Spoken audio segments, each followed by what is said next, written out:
Hello, Daniela. Good morning. How are you doing? Good morning. I'm good. How are you? I'm doing great. It's Tuesday morning. I'm like still 98% of energy. I just went for a run, and I think I should stop doing this because then I record and like I'm like overread.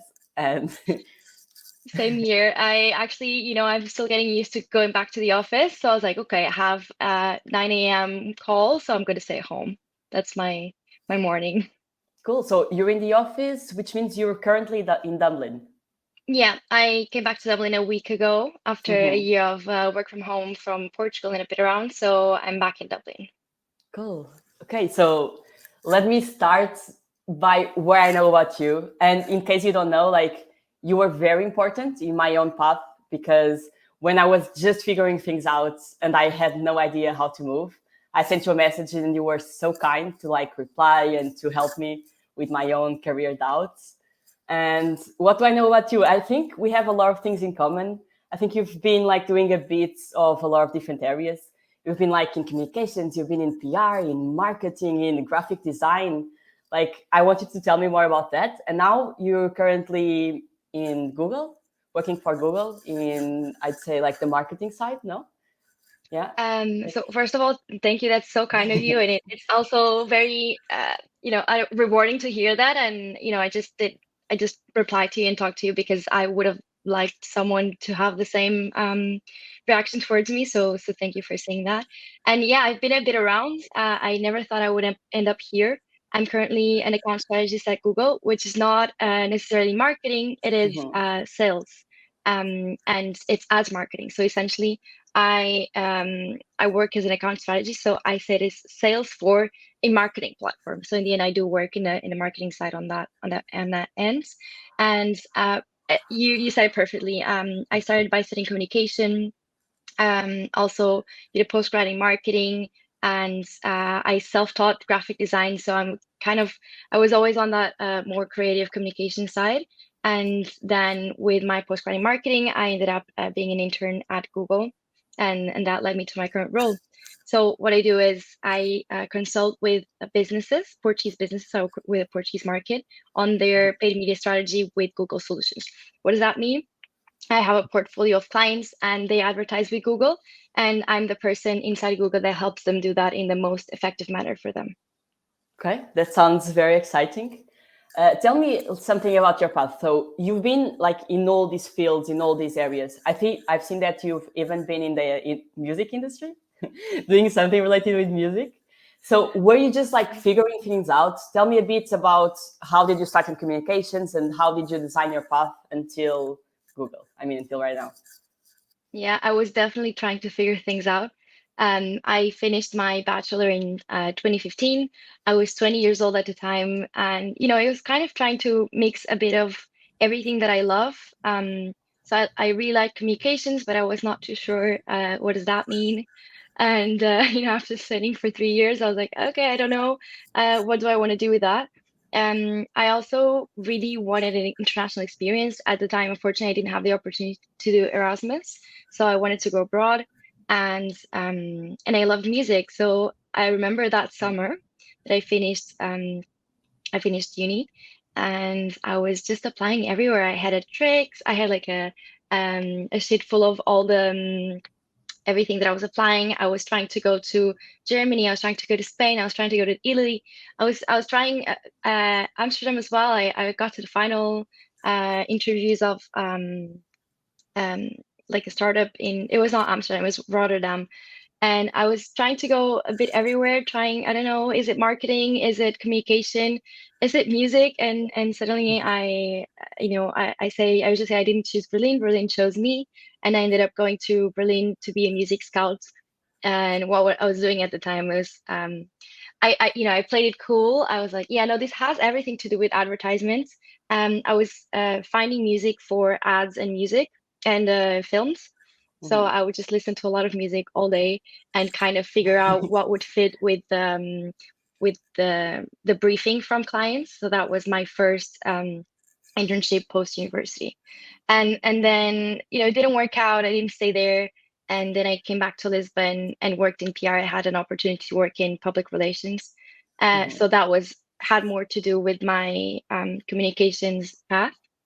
I still was trying to figure things out. I definitely learned some things, that I realized, okay, maybe this is not what I want. And a funny story is that I quit that job to do a master's in Mhm. fine arts. So I had a 1 week in that master. I was like, nope, this is not what I want.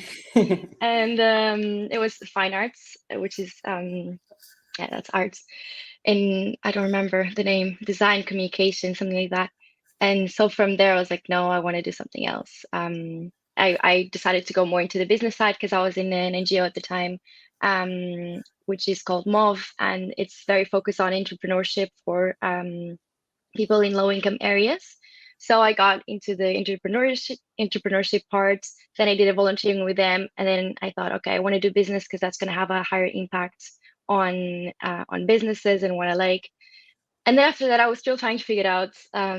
That's what led me to the marketing postgrad and my current job. So that's more or less the path, if that makes sense. So communication, arts, music design, and eventually I'm in business sales. Okay, so I think that's very interesting, especially like where I come from, and I think in the place I was, and a lot of people are figuring things out. And when we look at you and we don't understand the whole story, we just look at you and we're like, okay, she's at Google, she has everything together. It was everything like super easy and super straight. And I think people don't see these like path; they just see the destination. Then they get confused, and then they think it's not okay to be lost. So thank you so much for sharing that. And I will No for sure worries. ask you about like Berlin tips because I'm going there in January as well. So I'm like super excited. Yeah, I saw that and I was gonna comment with you. It's funny. I was there for 3 months, so I it was 5 years over 5 years ago. So, but I'll do my best. Okay, so let me think. So about everything you've been through, and let's say like this role you're currently at right now, what would you wish you knew before you started this role? Well, you said it just now. Is you probably people think that, oh, you enter Google, they have everything figured out, and that's very as well the thought of parents and family and friends like, oh, you're set up for life. Which is not really the reality. And you enter, and it's a very fast-paced environment. So I would definitely say, almost 3 years in, over 3 years, because my internship was 3 years ago, is that things take their time. And a lot of people enter these companies or this field of tech and tech sales, and it's a very fast-paced environment, and you're going to want to run, and you want to gonna get there fast and get to the next level, the next role, and go, go, go. And that's fair. And it's good to think about your next step, but also things take their time. And it's not because you're not able to achieve something earlier, whether that's knowledge or so yeah, I think things take their time. Even getting to know the product, getting to know everything, all the capabilities that our products have, that takes time. And it's fine to get there the first week, the first month, the first year, and not knowing everything is absolutely fine. And asking for help, and being on a call with a client, be like, give me just 1 second. I'm just gonna check that with you. And when we're at the office, meeting ourselves, asking our colleague next to us, and then continuing. And it's okay not to know everything, and definitely knowledge takes time. And so definitely enjoy the ride. And I know it's easy for me to say 3 years in to someone who would be starting now in their career, um, but things do come if you put in persistent efforts, and you are proactive, but also curious and humble. Um, what you want eventually comes to you. And a lot of the times, and we were talking about that, you don't really know what you want. You're kind of figuring it out. So it also taking that time to learn and to wait for things to come help you figure out your path. I hope that makes sense. Yeah, I think that makes a lot of sense, and that's very inspiring. So have the humility to ask questions and understand that you don't know, like you don't know anything, and that's okay, right? And you're always learning because I think one thing, like I like to say it like this: if I'm starting a new role and I already know everything, then there's no room to like learn and to improve. So that's not fun. That's like anyone can do it. Like, where am I doing? I think it's important that to have these growth mindsets and the fact that you're always learning. So yeah. Absolutely. And I don't know anything. I'm honored that you invited me, and but I feel like I don't know anything yet. I'm still figuring it out. So Yeah, but I think when you understand that don't know anything, it already means that you know something, and you're like humble to say like, I don't know anything. But look, maybe fair. I know a little bit more about this specific field, like a little 1%, so I can give you 1%. And that's already better than what I currently have. So, I mean, I get better, So I think that's really cool. Fair enough. Cool. Okay, so now I'm going to put myself in the shoes of like a last year student. So now I'm Mariana and I'm in the last year of college. And like, I don't know anything. I don't know anything about resumes, about cover letters. Like there's Google, like I want to be you. I look at you and I want to be you, but I have no idea how to start. What would be the first step you'd tell me to take? Like any The, direction. I'm like yeah, super no, lost, I have no idea. that's a really scary question. I would say, and I know this might sound weird, I would say the first thing is apply, because you cannot imagine how many people ask me, how did you get into Google? And I answer, I applied. I think sometimes it doesn't even cross people's minds. Um, or it's not in a bad way, but it might feel just so unattainable, and it's not at all. So I would say that the first step is taking a step towards Google in a way. And what you did as well, you messaged me, and it takes a lot of courage. I didn't do it. So I really admire that. So trying to get closer to Google, even before applying, is taking a step to get to know someone who's there. It might be someone, from your market, from your school, or not really, just finding people that can help you. And it might take maybe, 10, 12, 20, 100 messages, but I think that really helps you. And that takes you to the second step, which would be understand what are the roles that are inside. Because if you don't, like, okay, now it's easy for me to say, oh, yes, you should get to know which roles are in the company because I'm inside. But people externally have no idea how the organization actually works and what are the roles that fit your profile and the ones that don't. And by profile, I mean years of experience. Usually it's that, because if you want to do sales, you can come from different backgrounds, as you've seen. Like I come from communication, but it's just about knowing what do I need for this and that role, that maybe they have so many very similar names, but actually they have very different requirements, and that's years of experience or specific experience. So I would say try to understand the roles, because one thing that, the last thing that you want to do is apply to Google randomly and be frustrated that you're not being called for any interview. But the reality is you don't have years of experience for those roles. And that happens a lot with graduates. You don't have experience, or just have not just, but you might have a lot of internships, but that's not enough for a role that requires 2 years experience. And the tip here is that Google actually doesn't put that in a lot of the job vacancies. So it is hard to navigate that. It's very hard. So try to get to know that through someone. And if not, you can just apply. For example, I applied for the internship, which I was a student when I was a student. So that didn't really require any years of experience. But I would say that. So get closer to Google, talk with someone, understand what are the roles that you actually fit in, and if you like them, because you might not. And then as well apply. And another thing regarding knowing the company is that there's very different roles for different in different countries. So for example, for young graduates, if you want to get into sales, Dublin would be the hub. And a lot of people would rather not come to Dublin. So maybe that's not going to be a fit at this time. Maybe in 2, 3, 4 years, you can try a different location. But right now, probably there's more chances to go to Dublin than to another one. Not that it's not possible as a young graduate to go to another country or Google hub, but that's the most likely one. Okay, that's very, very extensive. I think anyone that can hear right now will have a lot of tips. And I think it's funny you say just apply, and the position side, because there's so many different names and you don't understand which ones are entry level. And I know I talk with you a lot about this, because I'm like, is this entry level? Is this not? They like associate account manager, like strategist, something growth.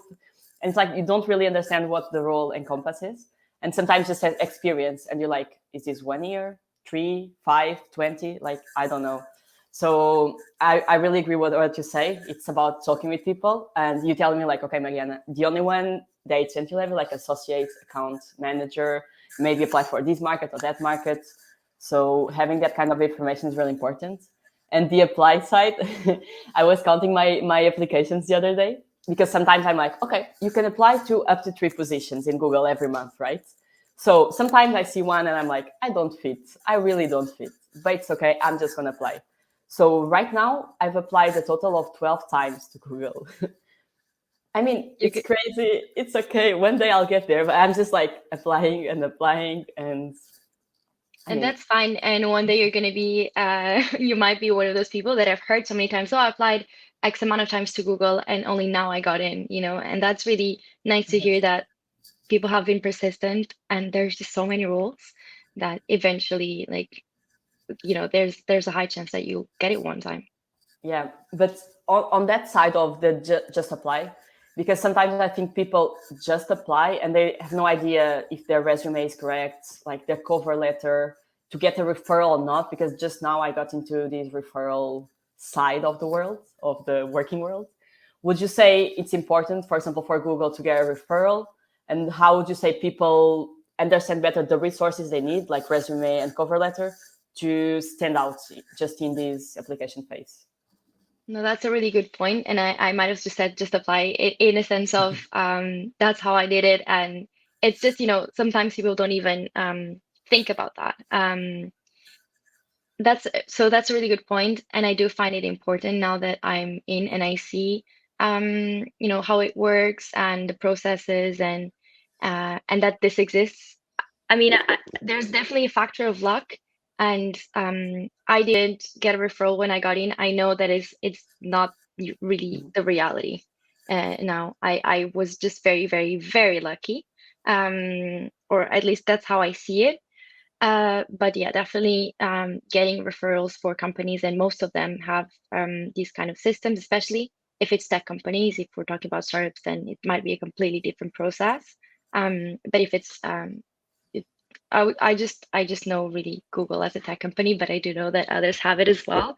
So if you have that opportunity, I think it kind of fits into what I said about reaching out to someone and getting that referral. There's ways and ways of doing that, of course, and people have different availability, and it might be as well if they connect with you or not. But people might also help you look at the CV. Now, do bear in mind that people like myself, I'm not an HR specialist. I Yeah. cannot guarantee anything.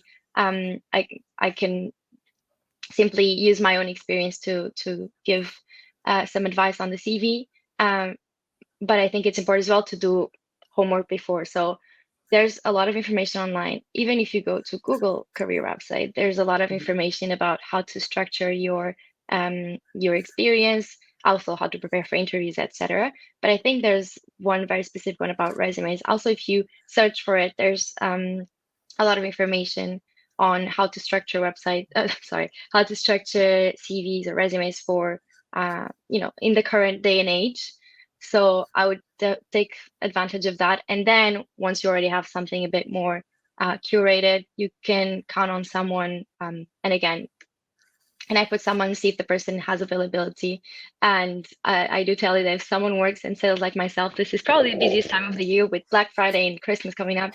But so do take that into account. But you know, taking trying to get help and going back to being humble and things taking time and not being afraid to ask for help. That is definitely one of my advices. And also ask friends to just read it. I've been here and I've also noticed typos on my CV, because I Mhm. didn't ask for help in reading them. So I would say that is my advice. Okay, I think that's really important. And your one thing I do not agree with what you said is from the beginning, because you're all the time like saying, "Oh, I was lucky." Yeah, I was lucky getting into Google. I personally don't believe in luck. I believe there's a small degree of luck that you have when you constantly get closer to your goals, like when you show up every day. And I think you've done that in your path. It was not just you were like sitting on the couch and then you woke up and there was Google, So I think you have a very impressive path and how you were trying to figure things out and going to Germany and going to Dublin. So just disagreeing on that.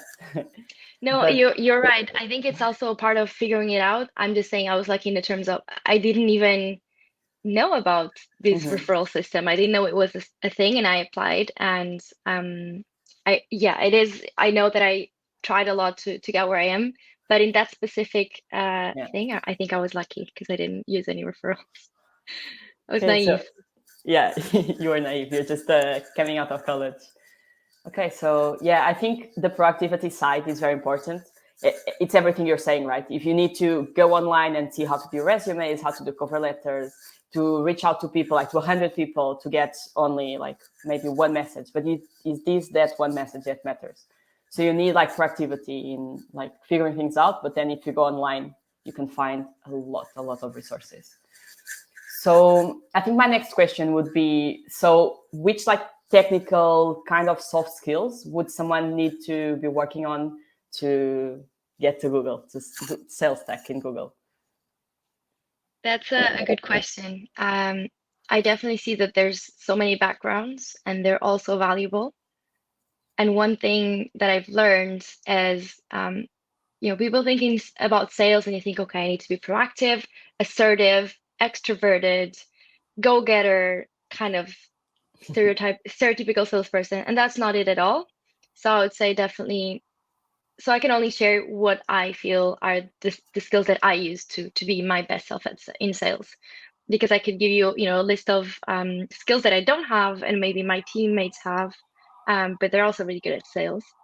And one thing I would say is communication and being able to communicate with people, not only in the words that you say, but also the way that you say it, so the storytelling part, and also empathetic communication. So you really want to listen, you want to be able to listen and provide with relevant information that fits, that's kind of response to what people are asking for, or what they're saying, or what they're not saying sometimes. So I'd say communication is a very important one, and that's the one that I mostly use. I can be, and also being able to adapt to people. So adapt your message and adapt your communication style to people. And I can say that I'm more of an introverted person, even when I talk to my clients and everything.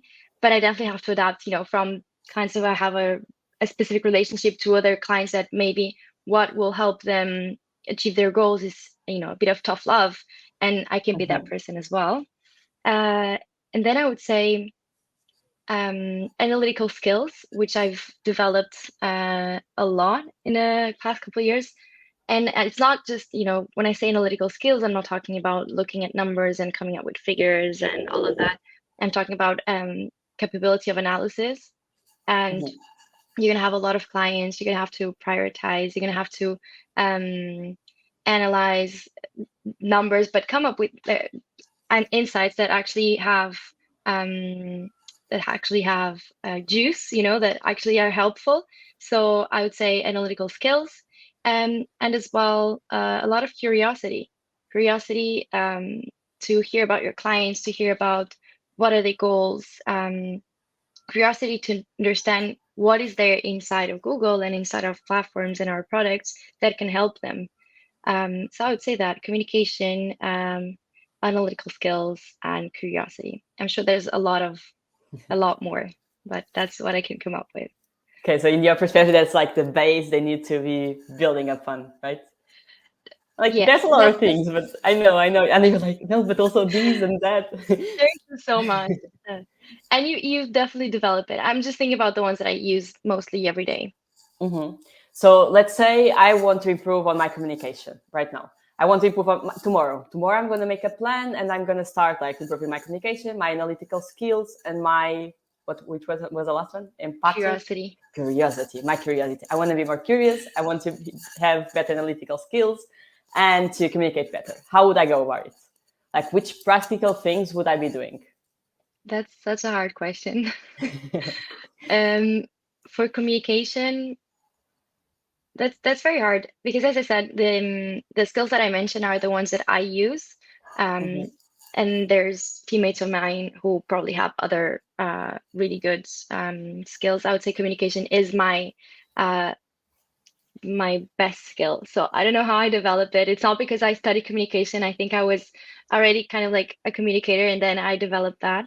Hmm. Um, I think I really don't know what to tell you about how to develop communication skills. Um, it's definitely not in a course.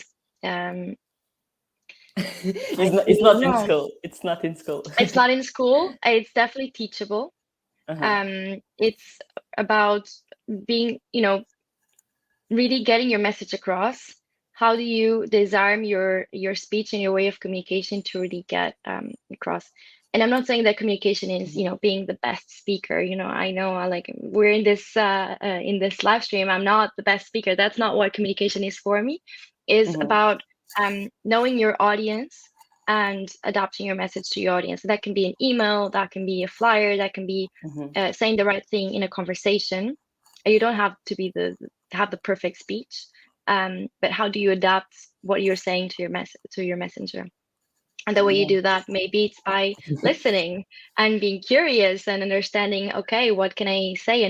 And also be in a healthy way, Hmm. self-critical in a healthy way. So what am I saying that it's not really helping me be a good communicator? Is it because I talk too much? Sometimes that can happen. Is it because I don't talk enough? Is it because I'm very wordy, or I'm very direct? So I think all of that comes into that. How do you learn? I don't know the resources that you can do that. I'm sure there's very good communicator coaches, communication Yeah, coaches. I think like Toastmasters, they probably have that. They're like this international soft skills organization, and I think they probably have that. I've never been there. I think what personally helped me was two things, and one you mentioned was curiosity. I think for me, the way I learn is like I learn the basics. It's like I know this, and then I meet other people that know more than me or that can add different perspectives. And for me to explain what I've learned and to get something from that person, like to get I don't know what that person's feeling, what they think, to ask the right questions, to get like the answers that you don't even know. It's like curiosity about people. So I think that's related to empathy. So it's like curiosity and empathy, and then connecting with people. I think like people are amazing, and if it would be up to me, I would meet every single person in the world, but it's not possible. So it's about how you understand. Okay, you are right now in front of me. Let me try to understand what you're all about, and you are like about these okay I'm figuring things out and communication and about how to help other people and to be humble, so let's try to not adapt because yeah in a way it's adapt but still being yourself, but to understand how the other person reacts. So I think you've mentioned that, and I think it's about talking with more people, and for me it's about that. But I And know. that's so important. And I love what you said about wanting to learn from the people, understand them, because I really live by, or I try to live by the saying that is, if you're the smartest person in the room, then you're in the wrong room. Uh-huh. And that's what I feel at Google, and I hope I keep feeling that. And yeah, it's about curiosity, always being curious to know more. And if I'm the best or the smartest person in the room, it's not that I don't want to be there because you can also learn a lot of things, but yeah, how do you stay curious to know more? Yeah, and there's so many things to learn. Oof. So let me try to go a bit back into your path and to understand what you've learned so far. So being in the place you are right now, when you look back at when you're like 20, when you're like your entire path, what's one thing you look at and you're like, I should have done that differently. I went to the left, maybe I should have done it another way. What's that thing, and what will you advise someone in that place? I tend to do that a lot. Mm-hmm.